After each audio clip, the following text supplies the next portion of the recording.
A tiny house on a big piece of land just sounds ideal to me. California, we have the climate on our side, so my space is actually expanded. I'd love to have an outdoor bathtub and just take a bath under the stars. You live in a little space, but you don't have to have a little tiny sink. That's where I feel like I'm living big. One of the things that caught my eye about this tiny house was the unique feature of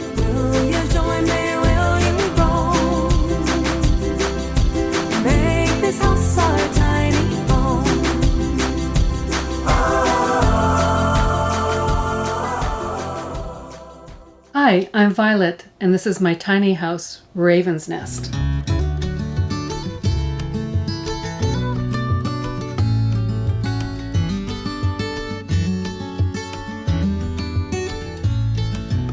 I lived in a high-rise in a studio, so I was very used to living in a small space. Being that I'm a landscape designer by profession, living downtown, I had a balcony. No land to be creative and putter around in and make a garden, so I let that go. A tiny house on a big piece of land just sounds ideal to me. I love the idea of living debt-free, low overhead, and I have more time to do more of the things I love doing. This house popped up for sale. It was already in the spot. When I saw it, I was immediately inspired. I just looked at it and thought I could really work with this space. I ended up buying it for $87,000. There's a space rent for the lot, and that is $1,200 a month. So I guess it works out to be around $1,400 a month with trash and electricity and water.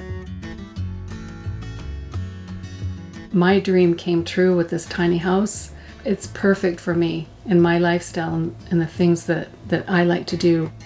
My son, my daughter-in-law, and my granddaughter came down here recently, and I was so excited to show it to them. And my son was like, "This is you, Mom."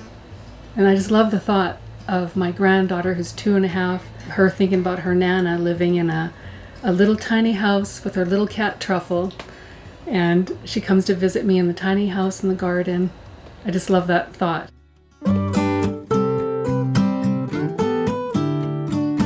Here's my garden. Welcome. When I first purchased the tiny home, I had a couple things to consider in the very beginning. The tiny home's really modern, and I had to consider, do I want to have a modern, sleek fence out here in the country? Ultimately, I came to the conclusion, charming. That's what I'm looking for, charming. I went with this fence, which is actually a French-style Gothic fence. I think it adds a charming country bohemian vibe to my garden. And then the next thing that was very important was privacy and screening. So we opted for green, evergreen plants, just a lot of green to be the base foundation of the garden. A meandering path that kind of leads you in the garden. California, we have the climate on our side, so we can live inside-outside lifestyles. You can have an outdoor room. So my space is actually expanded. This is my outdoor dining space. Over here, I opted to get just a simple portable grill. This is a simple propane. I can just come out and start it up and put the vegetables on here. So it's extending my kitchen outdoors. I don't have to always be in the tiny house. I can come out here, cook, sit down here and eat. At the table, I can light some candles at night and turn my market lights on. Also, I've been into pizza. This little oven, that's also propane. So we opted to have concrete pavers put down. Everything is movable, portable. I can shift things around. I can add to it. This pergola was already here. In the future, we plan to make it solid because of the rain. So next is my outdoor living room. I wanted it to look very inviting and comfortable. There's a few options I can create with this space. Picture having some pizza, a nice glass of wine, the fire's going here, the stars are out and the moon's in the sky, and it's relaxing.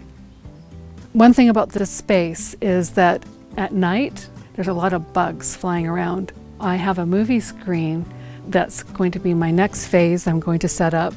These curtains can be closed, and I plan to put a mosquito netting on the sides and then I can sit in here under the fire with the movie projector and watch movies here at night without mosquitoes. Make a very cozy, almost an indoor feeling space.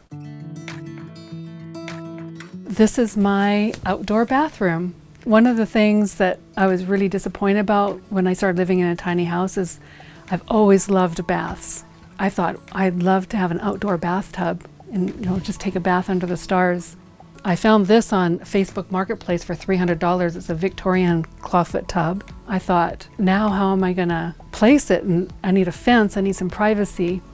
Well, I have a wonderful boyfriend who decided to build me a little bath house. I wanted this space to be really feminine, beautiful, nurturing, Epsom salt baths with rose petals and ferns, and looking out under the moon and the stars at night in a balmy summer evening. It's just really relaxing and healing and unwinding space. And this is my outdoor fire pit area. It's kind of a work in progress. The idea is that it's a getaway location in a space. So it's out here in the kind of in the back garden area. So I love the backdrop of the rocks in the background. Another space to unwind and gather with friends. This is the other side of the tiny house. I installed a catio, and inside there is a little trap door for pets. Truffle, he needs a little bit of space, and I don't like him to run around in the wild here because there's a lot of coyotes and things where he can get in trouble here. So I'd like to keep him safe. He can come out here at night and when all the critters are making their noises, and he can sit outside and he's safe. In a tiny space, litter boxes are an issue. So this kind of takes care of the litter box odor. He comes out here when he has to do his business, and I can come in this door right here and take care of all the cleaning and everything.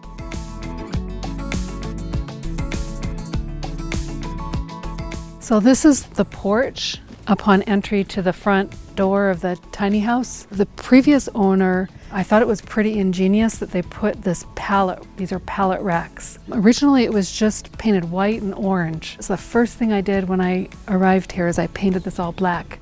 I love the portable theme. Pallets, they can be moved. My house is 8.5 feet wide by 32 feet long and approximately 300 square feet. And so this is my indoor living room space. As small as it might be, it's everything I need. I can relax on a nice wide sitting area. Originally I had a sofa in here, but it wasn't comfortable. I ended up buying a cot because I can fold it up, put it away. I can change the interior how I want. I could put a chair here if I want, but I lined it with cushions and some blankets. It works, it's pretty cozy. The one thing that I just loved immediately was it had a stove, because I love fire.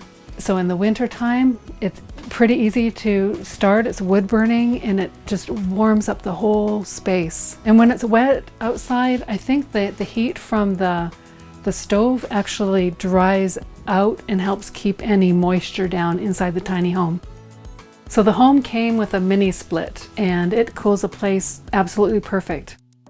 This here is my wardrobe closet, and one of the things I love about it so much is I can just pack a lot of clothes in here. Speaking of clothes, I did downsize probably more than half of my wardrobe, but still there's a lot of space in there. And I utilize these cupboards too for clothing.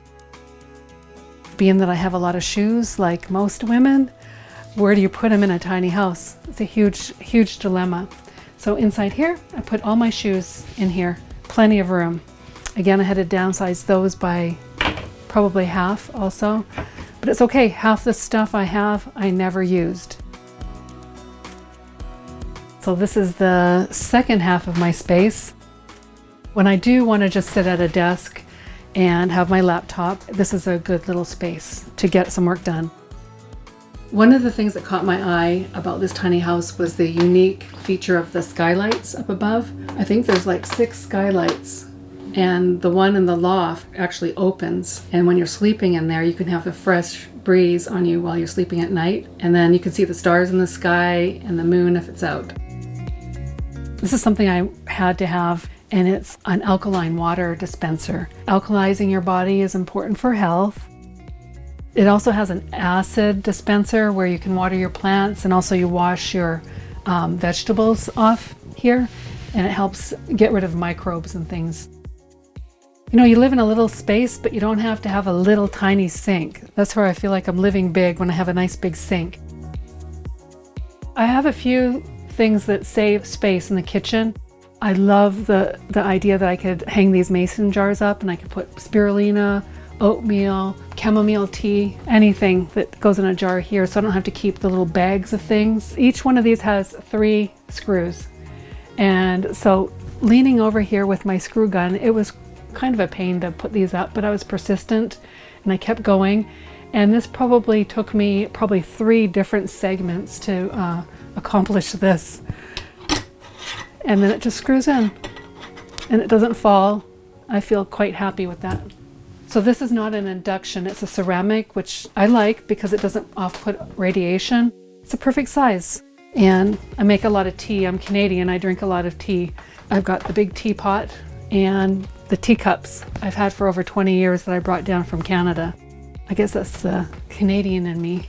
Originally there was an oven and a dishwasher here, and it took up a lot of space. So I had that pulled out, and I just bought these IKEA carts. This is all spices and vitamins or anything miscellaneous I just put here. It's not lost deep in a basket in a cupboard or anything. So then this space over here, I call this an appliance garage. Just easy to access. Here I can just pull it off and it's ready to go. Building the stairs on this storage is a good use of space. It's just really smart. And then having things easily accessible. This is the washing machine. It's an all-in-one, so it's the dryer and the washing machine all together. So you don't even have to switch from one unit to another. So it's very convenient. Refrigerator. It's pretty big. It's I think it's just perfect. There's a lot of space in here.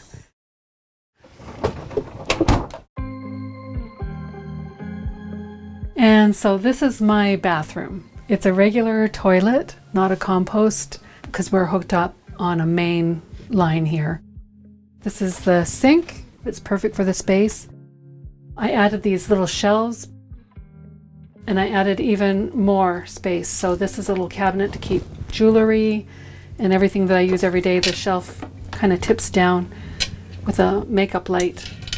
Behind this thing is a storage closet where I can put, pillows, linens, any extra household type of items.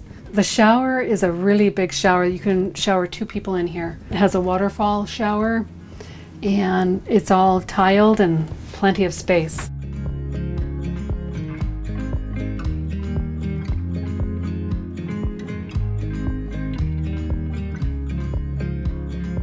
So this is my little cozy little loft sleeping space, and what I like most about it is at nighttime when I come up here to go to sleep, I have the window open and I can just sleep under the stars.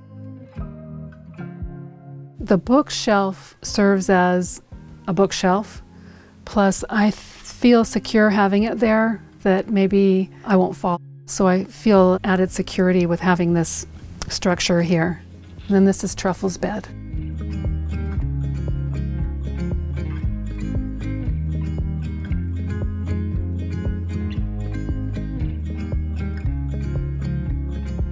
Thanks for watching this week's episode. I hope you guys enjoyed it. Please make sure to like, share, and subscribe, and I will see you soon with another unique home tour.